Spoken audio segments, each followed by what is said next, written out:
Buenas tardes. Ya estamos en este programa de Sonidos del Pensamiento y Revista A.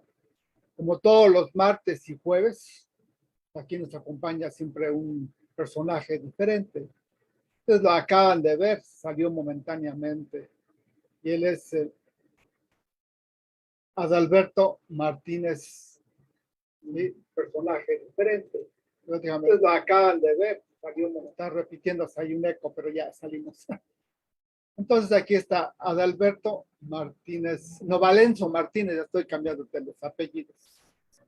Y bueno, pues como todos los martes, jueves, en esta ocasión vamos a charlar con Adalberto sobre el sindicalismo. Estábamos comentando precisamente ahorita cómo es que él está prácticamente ya fuera de lo que es el Poder Judicial. Yo lo conocí allí como trabajador técnico. Él preparaba todos no todas, algunas resoluciones sobre algunos conflictos. Pues ahí nos conocimos. Y después, unos años, me entero que se convierte en líder de los trabajadores del Poder Judicial. Y después de estar allí como líder, pues nos va a platicar la historia. ¿Qué pasó con Adalberto Valenzo Martínez, líder sindical? Y bueno, pues ahí, ahorita insisto, nos va a platicar qué es lo que pasó. Adalberto Valenzo Martínez, muy buenas tardes. Muchas gracias por aceptar esta invitación y platicar sobre el sindicalismo en el Poder Judicial, y después hablaríamos sobre estos eventos sindicales que están en este momento. Buenas tardes, Adalberto. Buenas tardes, maestro David. Pues un placer, un gusto estar aquí con usted y le agradezco mucho el espacio para poder conversar sobre este tema. Gracias. Vamos a platicar, Adalberto, sobre tu historia, que pasas de ser un trabajador técnico y después te conviertes en líder sindical y después ¡pum!,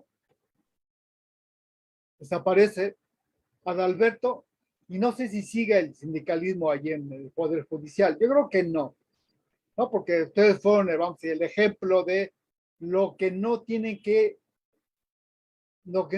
hacer los trabajadores para mantener sus derechos. Fíjate, qué raro, ¿no? Cuando debería ser al revés, pero mira.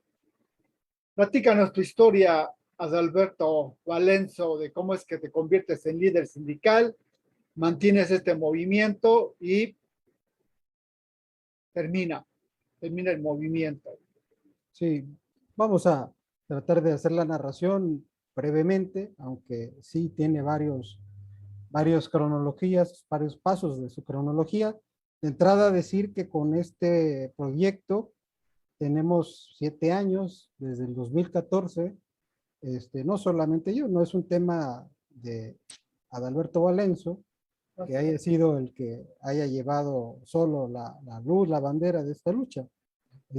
Todos los compañeros que en su momento decidieron sumarse a la organización, organizarnos como sindicato, y desde luego mis compañeras que han estado también fungiendo como representantes del sindicato, como integrantes del comité ejecutivo del mismo. Entonces, esta situación nace en 2014.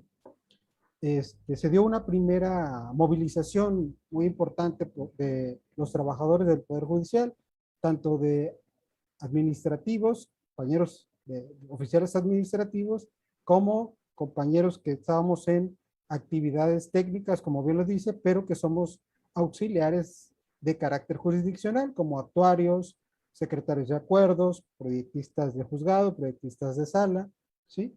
Entonces, se dio un movimiento porque había una situación de inconformidad y de hartazgo en relación a situaciones de violación de los derechos laborales al interior del Poder Judicial, no pago de horas extras, el tema de la carrera judicial, que fue un tema principal de ha sido y sigue siendo un tema principal de nuestra lucha, en el que, por ejemplo, a pesar de que estaba el mandato legal desde el 2000, a 2014 está el mandato legal de expedirse un reglamento que regulara con precisión y detalle cómo iba a operar este sistema de carrera judicial, que tiene que ver con los parámetros para seleccionar al personal jurisdiccional, evaluar su capacidad para ingresar, para ascender y otros aspectos, pero todo esto, digamos, que tiene que ver con un sistema, no es solamente la palabra, pues, carrera judicial, como algunos no alcanzan incluso a entender de los propios que han estado en altos cargos del Poder Judicial, lo reducen a veces al tema nada más de las magistraturas y de los juzgados, de los jueces, y no es así. El sistema de carrera judicial tiene un propósito fundamental que no es en principio, sí tiene dos aspectos, pero el primero no es en beneficio de los propios trabajadores, sino que apunta a beneficiar a la sociedad, porque la idea de tener un sistema de carrera es que se genere un cuerpo de servidores que se nombren a partir de sus capacidades y no por compromisos de amistad, de padrinazgo, otras situaciones o hasta políticos, ¿sí? Sino que pasen por concursos de oposición, que pasen por esquemas de capacitación y especialización, y de manera que si esto se logra concretar, como no se ha logrado hasta ahora, en una generalidad o una regla propiamente que impere, se forma tal cuerpo de profesionales que estos al final tienen que dar un buen servicio, un mejor servicio, todo ese cuerpo de profesionales, que son al final de cuentas, pues justamente los que hacen la talacha, por decirlo así, ¿no? Jurídicamente hablando, de todo lo que se hace en juzgados y en salas del Poder Judicial. Entonces, ese es el primer principio y el primer objetivo que tiene la carrera judicial. Rápidamente, para que la gente tenga mejor una idea, en lo que es el servicio exterior, por ejemplo. Es un ejemplo claro de lo que es un servicio civil de carrera, en donde gracias a eso hay un cuerpo de profesionales diplomáticos que no importa quién llegue, a veces esté en la secretaría, al titular o en los cargos superiores, pero ese cuerpo es el que le da la calidad y el prestigio que tiene a nivel internacional nuestra diplomacia. Entonces, ese es básicamente, y lo que buscan todos los sistemas de servicio civil de carrera en cualquier institución, es eso, tener trabajadores, tener servidores que vayan a brindar el servicio, que estén plenamente capacitados, que tengan vocación de lo que es su función. Esto es importantísimo. Debe de haber una vocación ética, ¿no? Respecto de la función que se va a desempeñar. En este caso, pues un alto valor ético que empate perfectamente con los principios de la justicia. Entonces, ese es el primer aspecto. Y el segundo es una consecuencia, digamos, o acompaña a este primer aspecto, que es justamente el que los trabajadores que a partir de ese esquema, pues tengan una estabilidad laboral porque está sustentada en una situación de que llegaron a ocupar los cargos a través de un filtro, una serie de filtros donde se evalúa su capacidad y su desempeño. Entonces, que no estén pensando o que no estén sujetos a la discrecionalidad de que puedan ser nombrados o removidos por capricho, sino que es justamente su trabajo, su calidad, que demostraron a los filtros al ingreso y que deben de mantener a lo largo de su trayectoria en la institución, lo que soporte su permanencia y su ascenso a las otras categorías superiores de la propia carrera judicial. Entonces, ese es, digamos, un primer aspecto. Oye, Alberto, te escucho y fíjate, yo una persona no simpatizo con el presidente, pero me dibujas lo que él menciona, bueno, últimamente ha mencionado en el área judicial. Dice, es que son corruptos, ¿sí? ¿No? ¿O qué tanto es esa? Mire, yo creo que nosotros tenemos el timbre de orgullo sin ser vanidosos o de decir que esto lo hemos señalado, es decir, que esta situación, esta problemática en la búsqueda de mejorar el Poder Judicial, pues tenemos los 7 años y más, porque antes de la idea del sindicato o de poderla materializar en un inicio, pues habíamos estado en foros planteando estas cosas. Cada vez que había foros de reformas constitucionales, legales en el Estado, lo planteamos. Y hoy por hoy, y con mayor razón porque estamos a la puerta de un cambio de gobierno, que se espera una transformación, considerando que queda fuera el partido que otrora hegemónico, ¿no?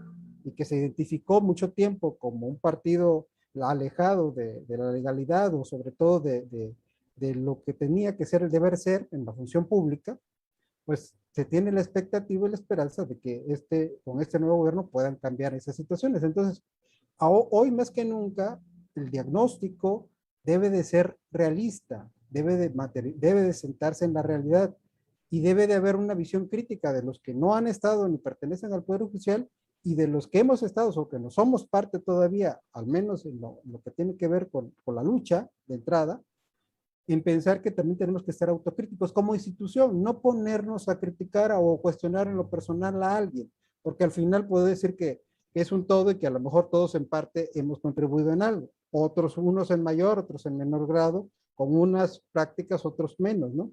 Pero hay corrupción desde el momento en que, por ejemplo, no se observa la carrera judicial, o sea, es un esquema, o sea, no toda la corrupción tiene que ver con pedir dinero, hay muchos aspectos, el no cumplir con los deberes institucionales, los deberes legales en el desempeño de la función o en la administración de una institución, pues evidentemente también se puede tachar como corrupción.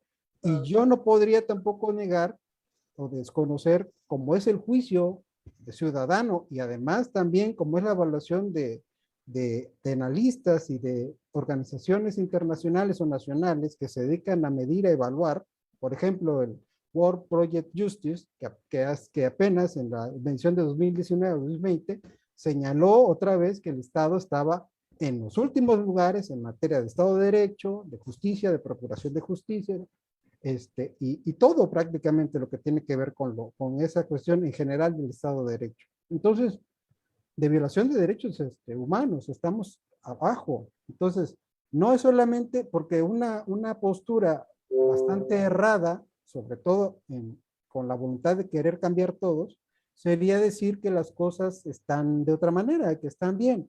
Y eso de entrada, no deberían de caer en ese error quienes estén encabezando las instituciones, pero mucho menos vamos a caer nosotros que hemos estado en una lucha por cambiar, pues no seríamos, tampoco podríamos caer eso. Entonces tenemos que señalar con claridad, con realismo, sin cuestionar o sin querer personalizar, porque no es nuestro tema el llevar al paredón a un personaje o a otro, sino decir que ha pasado lo que ha pasado como en la institución, lo que pasa o lo que está mal, reconocerlo, visualizarlo, diagnosticar realmente para que se busque cambiar. Y lo primero que se tiene que cambiar es tener la voluntad de abandonar todo esquema, toda práctica, desde eso que no se ha cumplido con la carrera, hasta lo peor que puede ser el recibir dinero por torcer una resolución, pues cambiar totalmente de actitud y implementar todas las medidas para que tanto en el Poder Judicial como en todas las otras instituciones que lo requieran,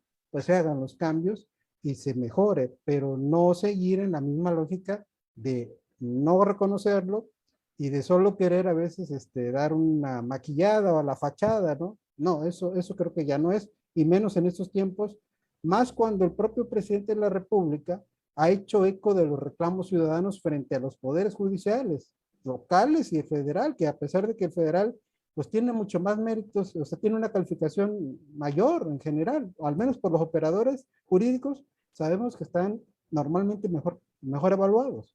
Pero a pesar de eso también tiene problemas y lo ha reconocido el ministro presidente, ¿no? Como el tema de nepotismo, que también es compartido en todos los otros poderes judiciales. Entonces, el presidente hace eco de ese reclamo ciudadano y lo amplifica en las mañaneras. Entonces, si no tenemos claridad en eso y corregimos, pues puede pasar algo peor para las instituciones. O sea, que de plano se fracasen y que no logren nunca remontar y lograr la legitimidad que deben de tener, no por quienes estemos ahí o no, sino porque la sociedad necesita tener, confiar en sus instituciones y mayormente en la institución de impartición de justicia. El tema de impartición de justicia es importantísimo, tiene que ver con la seguridad jurídica de los bienes, de las propiedades, de los derechos, de la personalidad de la persona como tal, y también en ese conjunto, si se logra tener una buena impartición, se abona a la gobernabilidad. Y en cambio, si no hay un buen aparato de justicia eficiente, cuestionado, pues es un germen para la protesta, para la inconformidad social. Entonces, creo que sí es necesario que se le dé la importancia al tema de los poderes judiciales, ¿sí? Para cambiar, y que el cambio debe de venir, o sea, los primeros que lo deben de propiciar o reconocer y tener esa actitud son los que están adentro, los que están adentro. Y también, desde luego, en el caso que es la esperanza que tenemos que con la nueva gobernadora, pueda tener ese ánimo de impulsar una gran reforma, una profunda e integral reforma, que es lo que nosotros propusimos en un foro ciudadano recientemente realizado en el que pudimos participar, que se haga una reforma profunda, pero teniendo una serie de ejes que se tienen que atender y no solamente cosas minúsculas, pues que quienes hemos estado metidos en el tema sabemos cuáles son las cosas más importantes y cuáles en realidad solo atienden a cuestiones superficiales. Oye, te escucho y bueno, y escucho también al presidente en estos temas y dice, es atractivo,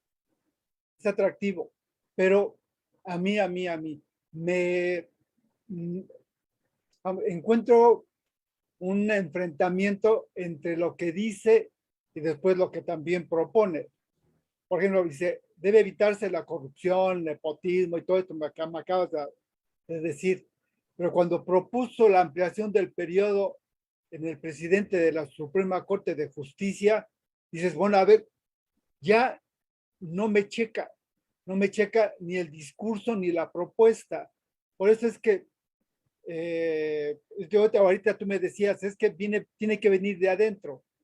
Otros suponemos que debe de venir de arriba, de la gente que tiene el poder. Pero si la gente que tiene el poder, te lo estoy señalando como el presidente, que dice si hay que limpiar el poder judicial, después propone, desde mi punto de vista, una contradicción, pues entonces, ¿cómo yo, como ciudadano, recibo ese mensaje? Si lo recibo contradictorio.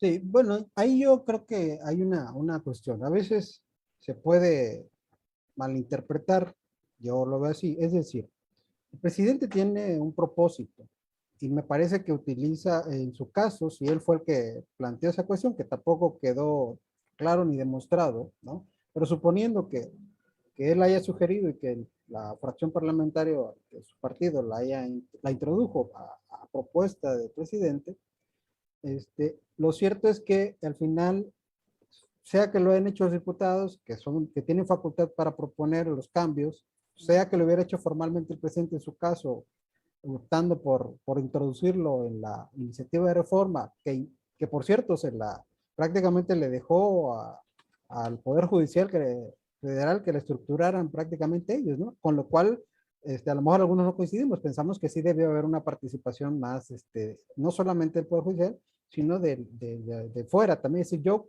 parto de la idea de que deben de contribuir tanto los de adentro pues, como los de afuera, y desde luego quien tiene el poder político con toda su voluntad y sus facultades legítimas, constitucionales y legales, hacer todo lo que está en su cancha para que esos cambios acontezcan. Entonces, yo veo así, el tema de decir, bueno, el presidente concibe, y lo ha dicho al ministro Saldívar, como quizás el único que puede realmente tener esa línea.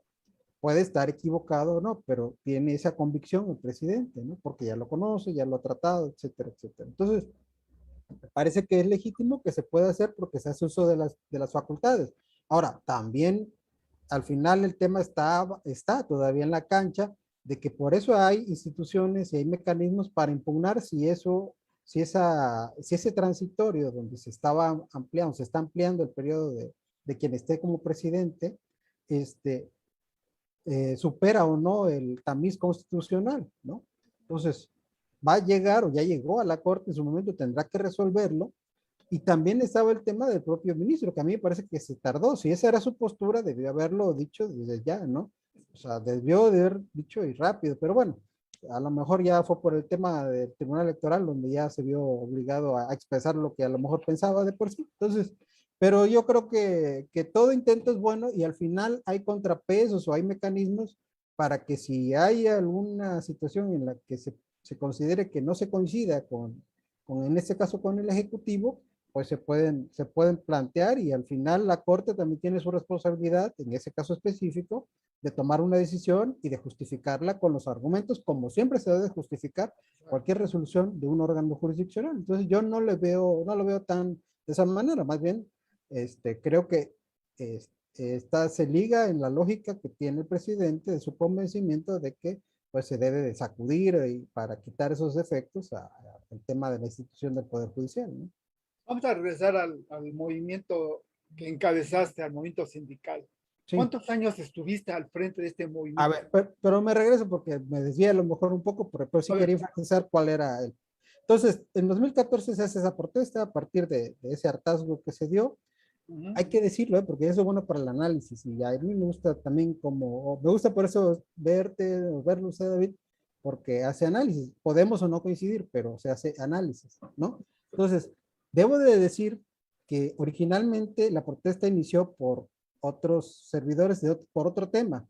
Inició por un tema de jueces, un tema distinto. O sea, de ahí, digamos, pues como que tomaron valor las compañeras administrativas de Acapulco sobre todo, y ellas realizaron una protesta por sus temas, o sea, sus temas de salariales sobre todo, y de quinquenios, recategorizaciones, etcétera, etcétera. Entonces, después los jueces que habían planeado su movimiento desisten, no sé por qué, prácticamente, pues no sé si les jalaron las orejas o qué, pero el chiste es que prácticamente al siguiente día, 2 días mínimo, máximo, estuvieron y ya, se terminó lo de ellos, pero lo de los compañeros administrativos no, y enseguida se sumaron los compañeros jurisdiccionales, o sea, los auxiliares, secretarios, actuarios, proyectistas, también se sumaron en solidaridad, pero también planteando sus propias situaciones como el tema de también salarial,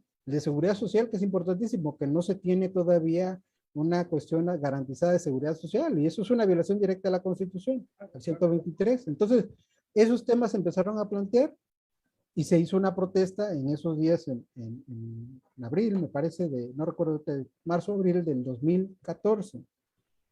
En el principio, su servidor no supo en principio cómo se originó, es decir, no había participado originalmente cuando inició, sino que el siguiente día empezamos a sumarnos en Chilpancingo, pues ante los reclamos, pues eran los mismos, era el mismo sentir, y se empezó a sumar de parte de los de Chilpancingo, que estábamos nosotros ahí, y fue ahí como empecé, digamos, ya a entrar, y al final, en los pocos días, pues hubo esa empatía, esa identificación fuerte con los compañeros que estaban encabezando en Acapulco, con los que nosotros empezamos, siendo nosotros los que encabezamos en Chilpancingo, nos reunimos, nosotros nos trasladamos a Acapulco, y ahí prácticamente empezó ya a cuestionarse, y planteamos ahí, más adelante, a propósito de eso, el tema de que esta lucha, esas protestas, no quedáramos en eso, sino que nos organizáramos en un sindicato para que fuera el vehículo mejor para poder tener una constante, como es la finalidad de cualquier sindicato, búsqueda de mejoramiento de las condiciones laborales, ¿sí? Entonces, como primer aspecto, y por otro, la efectividad propiamente de la carrera judicial. Entonces, duró 10 días esa protesta, se obtuvieron algunos acuerdos, y uno de ellos era el reconocimiento de inicio de parte de los plenos del tribunal y del Consejo de la Judicatura del Estado, de que teníamos el derecho a organizarnos colectivamente. Entonces, a partir de ahí se termina la protesta, no hubo solución, pero hubo el compromiso supuestamente bajado en unas minutas de que se iban a atender, y que porque por la cuestión presupuestal no se podía en ese momento, pero que se iban a hacer las gestiones para que en el siguiente año se previera presupuestalmente cuestiones para poder atender algunas de las demandas que se habían señalado. Entonces, durante esos meses posteriores, le dimos seguimiento a esa cuestión de estar buscando que se proveyera en el presupuesto o en el anteproyecto de presupuesto del Poder Judicial eso. Sin embargo, al final, a finales de septiembre, al principio de septiembre, que tenía que presentarse ante el Ejecutivo para integrarlo al presupuesto general del Estado, concluyó con que no hicieron nada de lo que se había prometido. Entonces, reactivamos. Ya en ese lapso nosotros habíamos recorrido el estado en nuestros tiempos libres y habíamos afiliado a un mayor número de compañeros. Se habían sumado también en las otras regiones del estado, ¿sí? En Tasco, en Iguala, la montaña, etcétera. Prácticamente todas las regiones del estado. Entonces, ya teníamos una lista y estábamos esperando poder haber juntado más para justamente preparar el ingreso de la solicitud de registro ante el Tribunal de Conciliación y Arbitraje, de registro del sindicato. Entonces, se empataron esas cuestiones, el incumplimiento o la frustración de que no hubo ningún aspecto en el presupuesto que apuntara a que se iba a dar solución o atender esos temas, y entonces ahí se reactivó la protesta. Empezamos con conferencias de prensa, a cuestionar, a señalar, a decir lo que estaba pasando. Y entonces a partir de eso se nos convocó a una reunión de parte de la parte patronal, donde después de horas y horas de estar tensas y ríspidas en las conversaciones o en el diálogo que teníamos, logramos que firmaran un acuerdo bilateral entre partes, ellos como parte patronal, nosotros como sindicato ya, donde ellos nos reconocían, había un reconocimiento entre partes, ellos hacia nosotros, que nosotros éramos un sindicato de trabajadores del Poder Judicial del Estado, y que a partir de ese momento iniciábamos esa relación, o sea, patronal y representación sindical. Entonces, eso fue un logro mayúsculo. Entonces, obviamente nosotros sabíamos que eso era un tema interno, bilateral, que se suponía tendría que respetarse porque era entre partes, o sea, un reconocimiento entre partes, y que era lo más importante, porque se supone que vamos a negociar las condiciones generales de trabajo, los temas, pues es con la patronal, no con otro ente, otra persona. Oye, Alberto, sí. ¿Verdad? ¿Ustedes no pidieron su reconocimiento ante la Secretaría del Trabajo como sindicato? No, lo que procede es, en el caso de los sindicatos de empleados públicos, a nivel local en este caso, la solicitud se hace ante el Tribunal de Conciliación y Arbitraje del Estado. Es el que está facultado para el registro, dar los registros. ¿Pero lo solicitaron o no? Sí, lo hicimos y en eso estamos justamente en la lucha jurídica porque, me paso rápidamente ese tema, justamente nosotros sabemos que ya habíamos conseguido, pero que teníamos que tener también el registro para que frente a otros órganos no nos cuestionaran con ese pretexto, ¿no? Entonces, ingresamos la solicitud con todos los requisitos que señala la ley, los anexos que se deben de acompañar a la solicitud, y de ahí empezó lo que ya es o ha sido lamentablemente una regla, en el sentido de que el gobierno del Estado, a través del Tribunal de Conciliación, hace todo lo posible por obstruir, por impedir que sindicatos independientes, es decir, que se mantenga el oficialismo del sindicato principal, ¿no? Que de alguna manera, pues, como todos los sindicatos, no estoy diciendo una mentira, al final los hechos hablan, pues todos se vuelven oficialistas o hay prácticas charriles, etcétera. Entonces, nosotros, como lo han padecido otros sindicatos que han logrado también su registro como sindicatos autónomos o independientes de este sindicato oficialista, pues lo hicimos, pero empezamos, obviamente, primero el retardo, ¿no? Y no resolver el tema. De por sí el Tribunal de Conciliación no resuelve lento todo, ¿no? Entonces, no resolver el registro, sobre el registro, o sea, tardarlo, ¿no? Y después cuando resuelve, en la primera ocasión, pues nos niegan el registro con base en un precepto, dos preceptos de la ley de trabajo de trabajo de los servidores públicos del Estado, que es anacrónica y contraria a todos los tratados internacionales o dos tratados internacionales sobre la materia que existen, ¿sí? En relación al derecho de sindicación o libertad sindical. Esos artículos, el 68 y el 70 de esa ley, señalan que habrá solamente un sindicato en el tema de la burocracia estatal.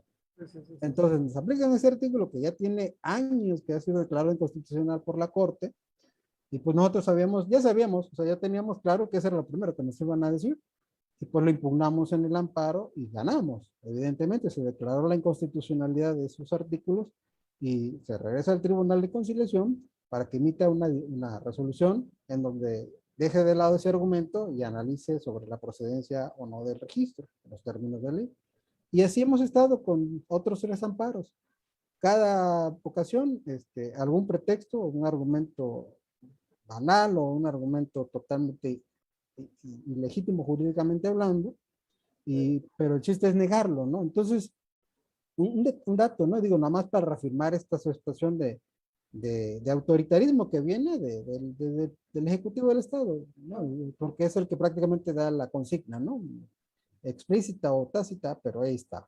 Y no es el caso único de este sexenio, así ha sido en todos, ¿no? Entonces, pero nosotros nos llegaron una copia justamente de cuando habíamos solicitado el registro, y firmada por el entonces presidente del Tribunal de Conciliación. Era confidencial, decía así, confidencial, y se entiende que iba dirigida o al secretario de gobierno o al gobernador, secretario seguramente. Y donde decía, pues sí, es viable concederle el registro, pero también dice, se puede negar, y empieza, ¿no?, a decir, a inventar argumentos, ¿no?, en el mismo escrito.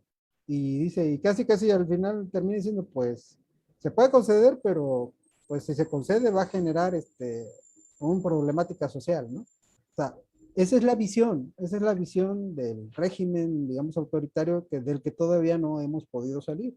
Como si ejercer los derechos, en este caso de libertad de asociación sindical, pues ¿por qué tiene que generar un problema? El problema es porque se están acostumbrados a lo mejor a tratar con un sindicato dócil que pues que hace que rápidamente se ponen de acuerdo, ¿no? Eso para lo mínimo, y decir como que sí se hizo. Entonces, por eso, esa es la cuestión, y esa es en la que estamos todavía, luchando. Todavía.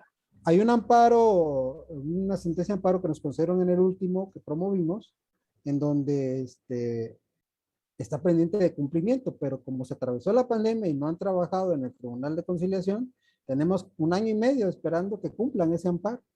Entonces, Oye, estamos esperando eso. claro, oye, Adalberto, pero hasta donde yo sé, ya se permiten 2 sindicatos en una misma institución.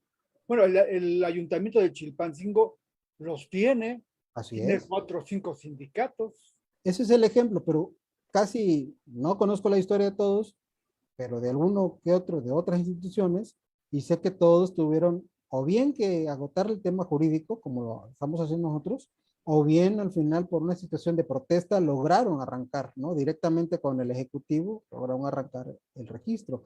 Entonces, pero nunca ha sido, digamos, de porque se cumpla con la ley, porque se cumpla con los derechos, con los tratados internacionales, sino siempre se ha regateado, se trata de negar, como en el caso de nosotros, que yo no sé si sea el el que ha tardado más, a lo mejor de todos esos que han promovido un registro como sindicatos independientes, no lo sé, pero ahí estamos, y pareciera como que, pues lo ven como algo nocivo, cuando nosotros desde que nos constituimos, hemos dicho y lo hemos constatado con actuares, con hechos, que nuestro planteamiento es ser distinto a eso, a esas prácticas nocivas de los sindicatos charriles, o que nada más son de parapeto, ¿no? Entonces, no, la idea es tanto luchar por el tema de la justicia laboral, pero de manera razonada, razonable, es decir, no pensando en cosas que no se pueden sostener, ¿no? En la realidad, o presupuestalmente. Y también, Además, van por la defensa de los intereses de los trabajadores. pero además, el compromiso de estar aportando, hemos hecho, a pesar de este ataque, hemos propuesto opiniones a reformas que se han hecho de la ley de trabajo, hemos hecho propuestas en los foros que se han hecho, hemos en el interior presentado una propuesta de reglamentación y transitoria en lo que se reglamentaba el tema de la carrera. Ya se reglamentó, y se reglamentó justamente gracias a la lucha que nosotros dimos. Y me paso ahorita para concluir brevemente el tema de cómo iniciamos. Se dio el registro, digo, perdón, se dio el reconocimiento ese que nos hicieron los plenos, empezamos con el trámite del registro, y al siguiente año, en 2015, pues repetimos el pliego petitorio, pues reiterando lo que no habían cumplido, ¿no? O sea, todo lo mismo, era lo mismo. Entonces, pero sí les dijimos, sí expusimos con cierta, digamos, firmeza, a través de un escrito formalmente presentado ante la entonces presidenta del tribunal, que debía atenderse porque si no, entonces nos veríamos orillados a elevar la protesta, porque ya estábamos prácticamente un año y no había ningún signo de voluntad de querer cumplir o de atender en algo, aunque sea, esas situaciones de demanda justa que se estaban haciendo. Entonces, se hizo, no hicieron nada otra vez, ni siquiera nos llamaron, nada para ver qué se podía avanzar. Y entonces decidimos elevar la protesta máxima y a partir de los días de marzo, los primeros días de marzo, se inició un movimiento que significó pues una toma, una protesta, un plantón en los distritos judiciales principales, prácticamente todos, 18 distritos, en donde un paro de labores de nosotros, ¿sí? Y ese paro de labores duró 56 días, increíblemente porque, casi 2 meses, prácticamente 2 meses, increíblemente porque ellos no tenían, no había quien estaba encabezando entonces el Poder Judicial, pues no tenía la disposición de buscar un diálogo. Se generó al final un diálogo a instancias del gobierno del Estado a través del secretario general del gobierno y también ante el reclamo de organizaciones civiles que ya decían que el conflicto debería poder resolverse. Y nosotros siempre dijimos que estábamos dispuestos al diálogo y siempre y cuando hubiera signos reales de querer avanzar en los temas. Pero no, ni siquiera, entonces nos llevaron al desgaste, esa era la idea, ¿no? Pero a los 40 días más o menos fue cuando nos intentaron desalojar y lo lograron en algunos distritos con la policía estatal. Entonces, a petición o a gestión de las cabezas del Poder Judicial y con la complicidad o la anuencia del Poder Ejecutivo, entonces, en la madrugada a las 5 de la mañana, de manera sincrónica, hay cosas que no hacen ni con los mayores delincuentes, ¿no? O sea, un operativo bastante bien planeado, ¿no? A las 5 de la mañana, cuando está uno totalmente en el quinto sueño, dicen allá, y, y ahí nos empezaron a caer, ¿no? Unos en el edificio de aquí de Chilpancingo, entraron por atrás, nosotros estábamos afuera de los edificios, nunca estábamos, o sea, estábamos en el plantón afuera, no estábamos adentro ni, porque era lo primero que dijimos, debemos de cuidar las instalaciones, ¿no? Entonces, pues ellos entraron y ellos fueron los que dañaron por las cerraduras y todo para poder entrar, ¿no? Lo que nunca nosotros no hicimos en ningún momento. Y así en Acapulco, y en Acapulco lograron de momento en la madrugada quitarlos, pues los compañeros valientes retomaron al día siguiente, ya que amaneció, porque había unas guardias nada más, en unos compañeros pues estaban de guardia en la noche, no estábamos todos los que, yo sí estuve permaneciendo en Chilpancingo todas las noches prácticamente ahí, dormía en el carro, pero pues otras compañeras, pues, sobre todo las que son compañeras, pues tienen hijos, tienen esposos y no podían estar todos los días. Entonces, pero se retomó, en Chilpancingo no pudieron, ¿eh? O sea, no lograron quitarlos. Prácticamente, sí estuvieron un rato, pero se fueron al final no porque entráramos nosotros en una situación de confrontación física, sino porque los exhibimos o sea, en medios, ¿no? O sea, señalando cómo había sido el operativo y al final hubo un repliegue, digamos, de ellos mismos, ¿no? De no quitarnos, o sea, ellos estuvieron adentro, pero ya no nos pretendieron, porque sí nos querían llevar arrastrando, pues, pero no nos dejamos y entonces ellos estaban adentro y nosotros en el platón donde originalmente estábamos. Entonces, después de eso, intervino la Comisión Estatal de Derechos para tratar de instaurar una mesa de diálogo y ahí se fue empezando a construir con el apoyo de las organizaciones civiles y con el cambio un poco de visión también del gobierno, sobre todo el secretario general, que era el doctor David Cienfuegos, donde se empezó a ver pues, que los intolerantes no éramos nosotros, ¿no? O sea, porque se puso en evidencia que de la otra parte todo intento de diálogo lo echaban, lo saboteaban, ¿no? Entonces, por eso al final se concluyó de una manera pues digna en la protesta, ¿no? Con la firma de un acuerdo, no se pudo rescatar el tema de incremento salarial, otra vez por la cuestión del argumento del presupuesto, ¿sí? Se firmó un compromiso de que se iba a expedir ya el reglamento de carrera judicial, de que se iba a intentar buscar el que se inscribiera a toda la base, a todos los trabajadores en el esquema de seguridad social del ISSSTE, que incluye todos los rubros. O sea, porque nosotros no tenemos derecho a vivienda, por ejemplo, a crédito a la vivienda, no tenemos una cuestión de seguridad del tema de jubilaciones, de invalidez, en donde hay un reconocimiento real de nuestra antigüedad. Justamente a propósito de la lucha que nosotros hicimos en el 2011, no, en el 2000, años dos posteriores a que lo hicimos la protesta, se hizo, se mandó el oficio, y ahí tengo la copia del oficio que manda, fue al año siguiente, ya me acordé, o sea, el 2015, 2016 casi. Manda el oficio a la entonces presidenta donde le pide al ISPEG, no al ISPE, al ISPEG, que nos incluya en todos los rubros. ¿Por qué? Porque solamente estamos en tema de atención médica, ¿no? Nada de lo demás, no critizábamos para nada. Pero nuestro planteamiento era que nos pasaran al ISSSTE porque el ISPEC no contiene todo, no abarca todos los rubros de seguridad social. Supuestamente se hizo la promesa de que se iba a lanzar la propuesta. Hay una disposición de la ley del ISSSTE que permite que grupos de instituciones públicas, o sea, que una institución pueda afiliar, evidentemente tienen que generar un convenio. Hay una cuestión de valoración actuarial que se llama, es decir, un costo de cuánto va a costar y sobre todo si se quiere con reconocimiento antiguo. Bueno, ustedes de la universidad tienen claro ese tema que lo lograron. Y justamente nosotros pusimos de ejemplo a la universidad diciendo sí se puede, si hay voluntad y sabemos y sabíamos y les dimos, no queremos que en un año lo hagan, sabemos que es complejo financieramente hablando, pero que se den los pasos reales para lograrlo. Entonces, pero de principio otra vez nada más le jugaban y no se concretaba ningún paso ni inicial siquiera. Llega Robespierre, llega el notario que fue magistrado y presidente, y también igual pues a estarlo presionando un poco o mucho, él sí manda el oficio, ¿no? Pero pues nomás se mandó, ¿no? No se le dio, no se le estaba dando seguimiento. Entonces, en ese ínter y todo, incluso les dimos un año de infracción para que, porque él también alegaba que iba llegando, que el tema presupuestal, que lo tenía que ver, etcétera. Y un poco con voluntad y un poco forzado, porque yo me tuve que ir me operaron, y estuve prácticamente un año, entre operación y operación, me hicieron como 7 operaciones allá en México en el siglo XXI, por una cuestión de un tumor de cáncer. Entonces, pues ahí quedó y como diciendo, bueno, vamos a esperar, pero en realidad la razón más era porque yo me tenía que ir y no podía estar al pendiente, ¿no?, de esa cuestión.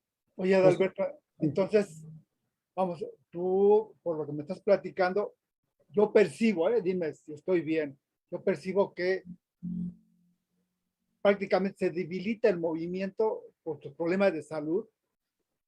Bueno, ahí va. Y ahí van otros compañeros, ¿qué pasaba? Bueno, pasó justamente el punto de quiebre en donde hubo, o justamente cuando empezamos a cuestionar fuertemente, públicamente a ese notario que fue presidente, pues él, pues visceralmente reaccionó y entonces operó para cesarnos a los integrantes del comité ejecutivo, a 5 de los integrantes, éramos 7, pero a 5 de los integrantes.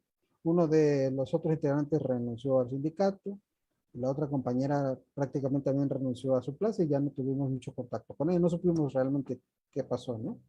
Pero fue en ese inter, entonces nos prepararon una celada, nos convocaron a una reunión de parte del director de Administración y Finanzas del Poder Judicial y para supuestamente tratar los temas laborales, porque a él le toca el tema de preparación presupuestal a ese funcionario, ¿no? Legalmente, ¿no? Él prepara y lo tiene que llevar ante el pleno del consejo, ¿no? El proyecto. Entonces, pues nosotros dijimos, bueno, es correcto, es un funcionario que tiene facultades en ese sentido, vamos. Justamente saliendo de un foro en lo que nos habíamos incorporado porque estaba una reforma de la ley de trabajo de los servidores públicos, en donde nosotros presentamos observaciones cuestionando unos aspectos que nos parecían regresivos en el tema de los derechos de los trabajadores. De ahí nos salimos a esa reunión, ¿sí?, después de haber presentado y expuesto nuestras propuestas o nuestras observaciones con otras organizaciones también de trabajadores. Y en esa oficina ahí nos llegan y nos sorprenden notificando, ¿no? Los oficios. Entonces, pues ahí se desencadenó una persecución, una intimidación hacia todos los compañeros que estaban comprometidos y participando. Y al ver que nos descabezan, pues sí, descabezan al movimiento, afectarnos a nosotros, pues fue normal que ellos, muchos, tuvieran temor. Pero nosotros además les dijimos, no queremos que ustedes, nosotros ya sabíamos que esto podía pasar. En nuestro caso, desde que entramos, sabíamos que estábamos en eso, ¿no? Se dio y pues no es que nos dé gusto, ¿verdad? Pero tenemos que afrontar. Pero les dijimos que no queríamos que ninguno de ellos se viera en una situación similar, ¿no? Y que nosotros íbamos a resistir y que íbamos a tratar de establecer alguna ruta, ¿no? Para poder retornar y seguir con la cuestión. Entonces, eso fue lo que en ese momento, de alguna manera, inhibió a unos compañeros ¿no? A mí, en el caso conmigo, se enseñaron un poco, ¿no? Porque no solamente a mí, sino a mi esposa también la cambiaron de decisión, no la corrieron. Entonces, pero no, al final lo único que me dolió por eso fue lo de ella. Lo mío ya lo sabía, ¿no? Decir que podía pasar. Y pero no es el tema al final de la disputa personal. Yo con este señor al final no tengo nada personal con él. Es decir, tomó su decisión, me parece que fue incorrecta desde el punto de vista político, que después él parece que él solo se dio el traspié y tuvo que pedir licencia primero y después renunció al cargo, ¿no? Tenía él aspiraciones, otras aspiraciones políticas realmente, no era el tema él quedarse ahí en el Poder Judicial. Pero bueno, por cuestiones distintas, al parecer renunció a los pocos meses, como 2, 3 meses que nos había cesado. Entonces, esa fue la razón en la que, pues, de alguna manera se inhibe la participación. Hay un declive ya del movimiento prácticamente. Pero como todos los movimientos, nosotros hemos tenido claro desde antes, es decir, sabíamos que, porque pues, en mi caso yo he visto y he sido siempre, no como ahora muchos que son de izquierda, no, yo nunca he estado en un partido político ni nada, no, pero mi pensamiento siempre ha sido de avanzada, creo yo, democrático, de izquierda, por decirlo, ¿no? Entonces, pues yo en su momento, estando adolescente, acudí a los mítines de Cuauhtémoc Cárdenas en su momento, en el 88, es decir, yo traigo esa idea de cambio, de crítica y de autocrítica también. Entonces, yo observando, sin meterme en análisis profundo, pues que todos los movimientos de lucha, ¿no? De lucha sindical, de lucha, de cualquier tipo de lucha social, pues tienen esos momentos, ¿no? Entonces, persecución, etcétera. Entonces, entra uno en la etapa de resistencia, que es lo que nosotros le llamamos, ¿no? Primero sobrevivir, ¿no? O sea, ya me corrieron, ahora tengo que ver cómo sobrevivo, ¿no?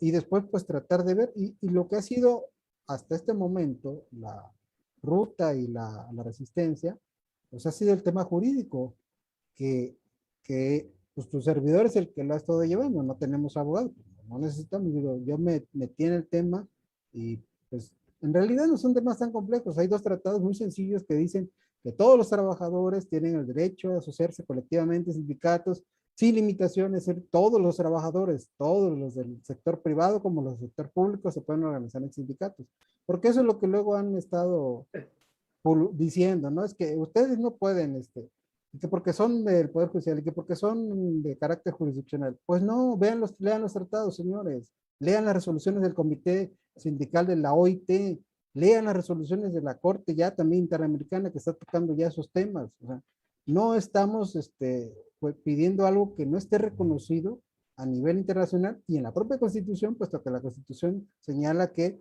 los derechos humanos establecidos en tratados están reconocidos y que en una situación siempre debe ser pro homine, por persona, es decir, que todo lo beneficie, ¿no? Claro, que esto es lo interesante, Adalberto, que yo estaba dando vueltas. Sí. A ver, ustedes no son, vamos, líderes sindicales, puedo utilizar esta palabra, cualquiera, no, ustedes son líderes sindicales que manejan la ley. Porque bueno, en otras instituciones o empresas son líderes porque los designa o el patrón o los trabajadores, vamos a ponerlo así, pero a veces van aprendiendo en el camino. Ustedes van aprendiendo en el camino como estrategia sindical, pero no para aplicación de la ley. Y eso es lo interesante. Y entonces aquí nos estamos enfrentando ante un sindicato, en este caso ustedes, que conocen las leyes y que no se ve que avance. Y entonces yo te planteo, en este nuevo gobierno, que uno podría decir, está de acuerdo o está apoyando a los movimientos de los trabajadores o está apoyando al pueblo, ¿por qué después de 3 años no ha evolucionado, no ha cambiado, Adalberto? Fíjese que sí ha cambiado, pero estamos hablando de dos ámbitos, el federal y lo local, ¿no? Recordemos que en el tema local, pues lo corresponde a los entes locales de gobierno, legislaturas, del Poder Ejecutivo, pues establecer los cambios, o sea, porque es una cuestión de normatividad local o de política local.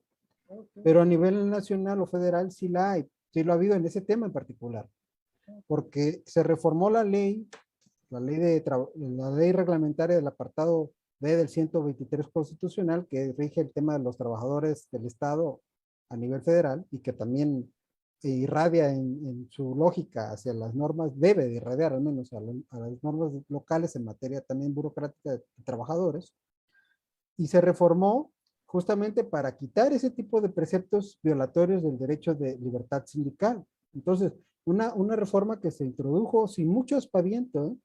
Se introdujo, no se le dio mucho, pero es muy importante, porque a propósito de eso justamente, muchos de las organizaciones de los que no podían formar sindicatos en varias instituciones públicas a nivel federal, ya han nacido nuevos sindicatos que están pidiendo su registro. Entonces, sí se está dando un cambio y un movimiento interesante en esa situación, es decir, no está estático, más bien se está poniendo dinámico, en donde ya los sindicatos añejos y charriles o oficialistas, pues tienen que empezar a ver que ya la cuestión puede no ser tan fácil, ¿no? De mantenerse así. Entonces, y curiosamente, digo, a pesar de todos los cuestionamientos que pueda tener por sospecha, quien impulsó esto fue el senador Gómez Urrutia. O sea, él fue el que trajo ese tema. O sea, lo introdujo. Bueno, al menos es lo que se dice, ¿no? Entonces, ¿pero por qué? Porque él estuvo en Canadá y generó una alianza con los sindicatos canadienses y también tiene que ver con otro. Pero me regreso a la pregunta antes de que pasemos a lo mejor a otro tema que ahorita me llama la atención y que tú me habías comentado, ¿no? El Lao. Entonces, es verdad, nosotros somos un sindicato sui generis. ¿Por qué? No solamente por el tema de que somos una parte de los que lo integramos peritos en derecho, ¿no? Sino porque en el tema de los poderes judiciales, prácticamente somos pocos los sindicatos que nos hemos formado. Los poderes judiciales tienen una tradición de conservadurismo, ¿sí? O sea, son muy institucionales, pero en el mal sentido de la palabra, ¿sí? Entonces, muy reservados, no, justamente no, nosotros fuimos aprendiendo y hasta cierto punto, pues, de que ese tema de lucha social, ¿no? En la calle me refiero, o en la protesta, porque pues nosotros no somos de esa formación en estricto sentido, puesto que ya pasamos un tema de carácter profesional en el que estamos en una oficina, estamos con el tema de jurídico, ¿no? Y pues poco acostumbrados a luchar, ¿no? A pesar de que en la juventud a lo mejor ahí hemos estado ahí en las protestas estudiantiles, etcétera, pero no realmente como líderes o cercanos, ¿no? Entonces, como yo les dijiste, en ese tema pues tenemos que ir aprendiendo, o sea, no éramos, poco hemos aprendido, pero ahí hemos ido dando, con los golpes hemos ido aprendiendo, ¿no? Entonces, esa es la característica suya, porque además que hay que decirlo, el movimiento que nosotros tuvimos, la protesta suprema que tuvimos de esos 52 días, 56 días de paro laboral, es inédita. En ningún poder judicial, ni en el federal, ni en ninguno de otro estado, ha acontecido un evento como ese. Entonces, es un hito en la historia, aunque muchos lo quieran hacer al olvido ese tema. Nosotros con eso pudiéramos ya incluso decir, pues ya nosotros ya cumplimos, hay que otros que vengan y que ellos le sigan, pero no. Algunos somos tercos, dijera el presidente, y nuestras convicciones, y mientras haya vida, pues vamos a tratar de seguir impulsando. Entonces, y ese tema, para que quede claro también en la audiencia, de que yo ya no soy trabajador formalmente del Poder Judicial porque fui despedido injustamente, junto con mis compañeras del comité ejecutivo, ¿sí? O sea, Natividad Reina Justo, la licenciada Sol Jiménez Pita, Carla Maldonado Rodríguez y Giovanna Castro Carmona, ¿sí?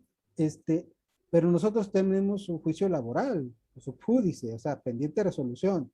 Y nuestro estatuto está previsto, establecido, porque justamente por saber que iba a venir un momento de represión en donde nos podían quitar y descabezar el sindicato o querer descabezarlo, en donde se estableció en el estatuto de nosotros que los representantes sindicales continuarían ejerciendo como tales a pesar de que fueran cesados o despedidos por cualquier acto. Y entonces, mientras estuvieran su juicio, incluso después, ¿no? Con la anuencia incluso del examen, pero mientras tengamos un juicio permanente, ese primer filtro, seguimos siendo representantes. Y esto ya lo estableció justamente en el último amparo la justicia federal, tanto el juez de distrito como el tribunal colegiado de circuito, establecieron, porque ese fue un argumento, el último que hicieron, no, decían, no es que ustedes ya no son trabajadores, pidieron informes y todo, oficiosamente que nadie se los pidió, o sea, ellos van y fueron a indagar, ¿no? Un buen samaritano les puede decir, ¿no? Que ya no éramos trabajadores. Entonces, pues, o sea, llegaron de las constancias y ese fue el argumento de decir, suspendemos el tema del trámite de registro porque ustedes que se presentan como referentes ya no son trabajadores y en consecuencia ya no pueden ejercer esa representación.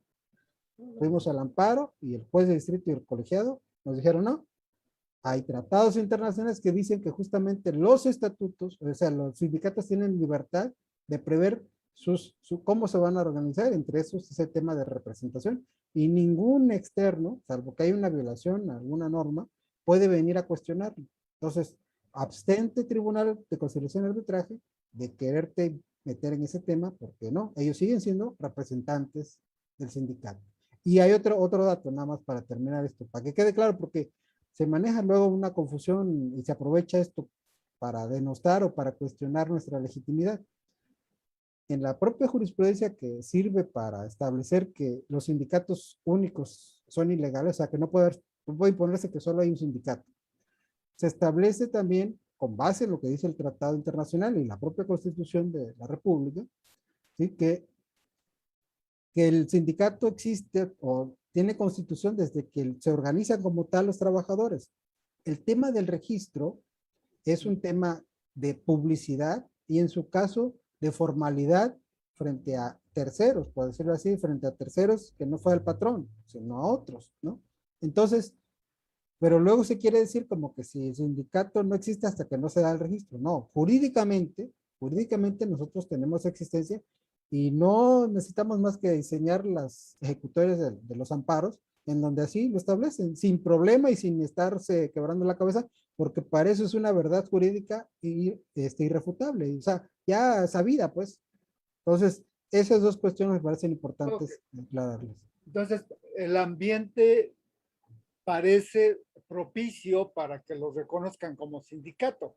Va a haber cambio de gobierno estatal, ¿no? Yo así lo percibo. Nosotros tenemos la esperanza justamente en el hecho de que el gobierno nuevo proviene de la lucha social, de la lógica o de los principios de izquierda, pues pensamos, tenemos esperanza, estamos animados de que pueda cambiarse esta dinámica que hasta ahora ha existido de parte del gobierno estatal, ¿no? No solamente con nosotros, con todos los sindicatos independientes que han podido crearse, ¿no? Claro. Entonces, antes de la pandemia, nosotros ya estábamos en una ruta de empezar a construir una queja ante la Corte Interamericana o ante la Comisión o ante las dos, y también ante el Comité Sindical Comité de Libertad Sindical de la OIT. Tenemos esas tres vías internacionales.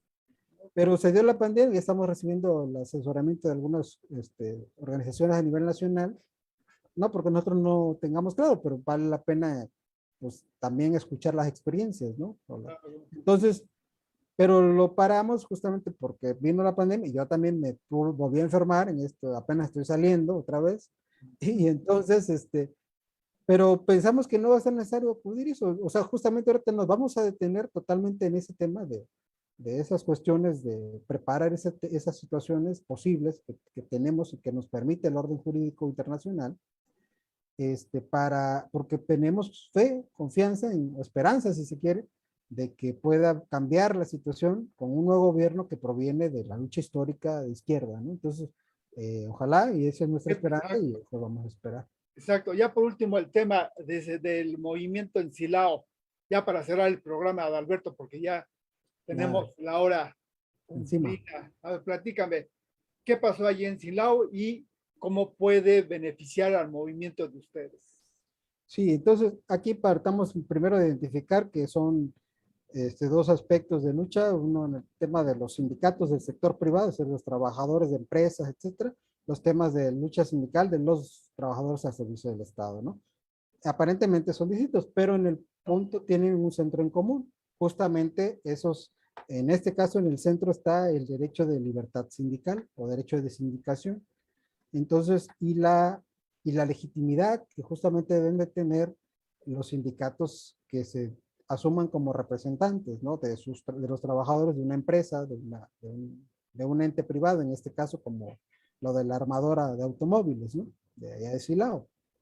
Entonces, en este caso, está conectado con este tema de tratados internacionales de respeto de la libertad sindical, pero se conecta también de manera concreta con lo que es un apartado del TEMEC, ¿no? Del Tratado Nuevo de Libre Comercio, en donde se introdujo una disposición o un apartado en el que se permite a los, digamos, sindicatos o a cualquier persona que tenga un interés o que quiera hacer la denuncia, que la puede hacer de los nacionales de Estados Unidos y de Canadá respectivamente, respecto de una violación de derechos, de ese tipo de derechos acá en México, en alguna empresa respecto de los trabajadores o de un sindicato. Entonces, se origina esta situación tan prevista así, para que se haga una queja ya, el gobierno de Estados Unidos o el de Canadá lo reciben, lo instrumentan primero, mandan a México a través de la Secretaría de Economía.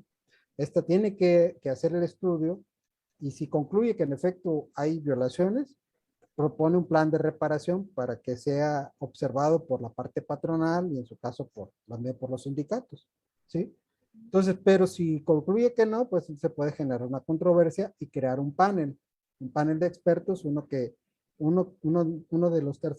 esos tres lo nombra uno de el Estado que está cuestionando, el otro México, y el tercero de mutuo acuerdo por los dos. Y en su caso resuelve la controversia y establece si hay una violación, entonces pues viene el señalamiento de la medida de reparación, no de propio juicio como es la primera posibilidad, que lo puede hacer México a través de la Secretaría de Gobierno, de Economía, perdón, sino que se llega. En este caso, la Secretaría de Economía atendió y dijo sí, sí hay una situación irregular en lo que fue el tema de verificar la legitimación del contrato colectivo, es decir, si los trabajadores de la planta de Silao, en su mayoría, de los integrantes que están afiliados al sindicato de esa compañía, estaban o no de acuerdo con el contrato colectivo vigente, ¿no?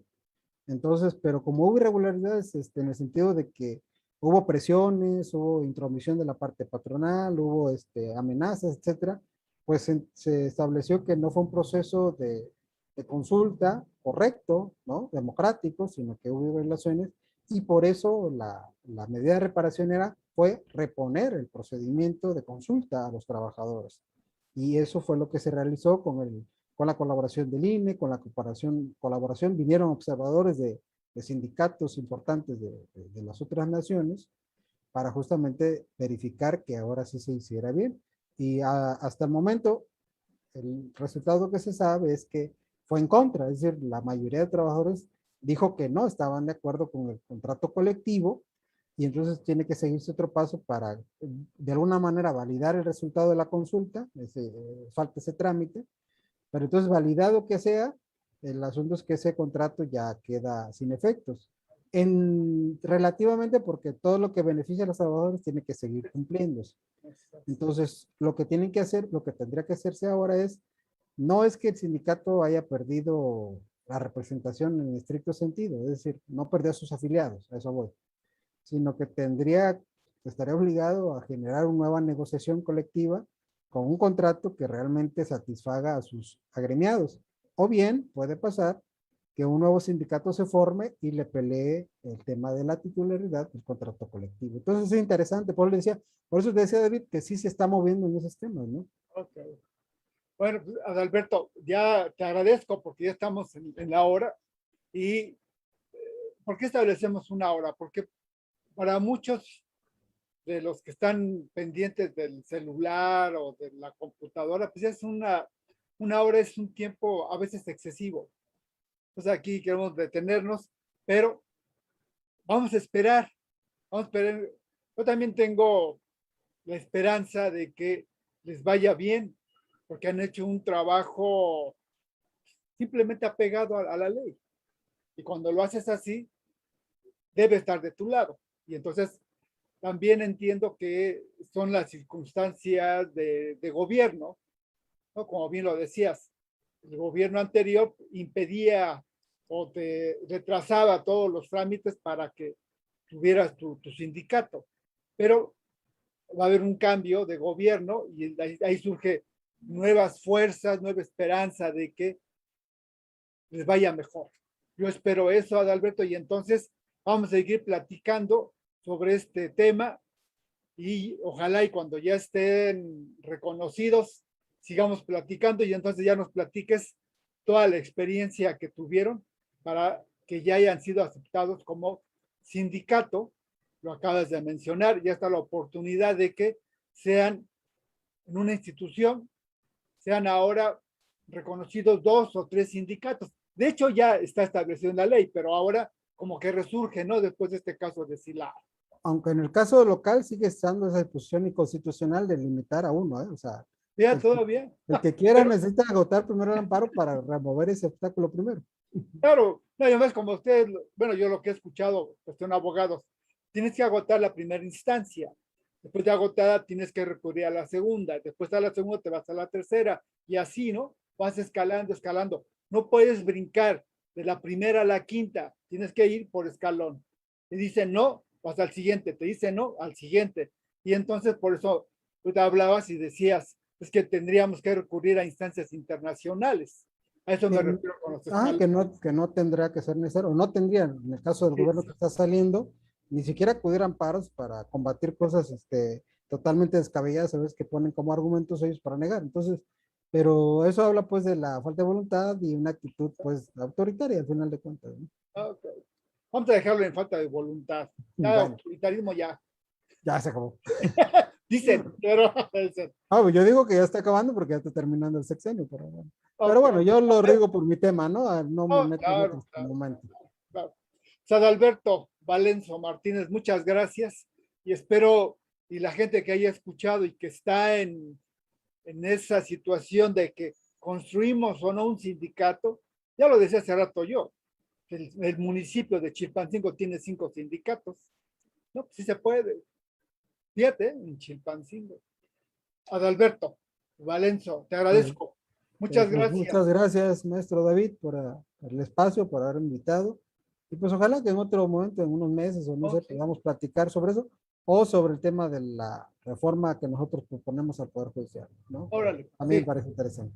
sale, por supuesto. Y agradezco a la gente que nos sigue todos los martes y jueves a las 6 de la tarde en este programa Sonidos del Pensamiento, en la página de Facebook, Sonidos del Pensamiento y Revista A. Y también agradezco al portal gráfico de Guerrero, que es un portal que tiene increíblemente cerca de 60, 70,000 visitas diarias. Pero ellos hacen un trabajo extraordinario, un trabajo periodístico.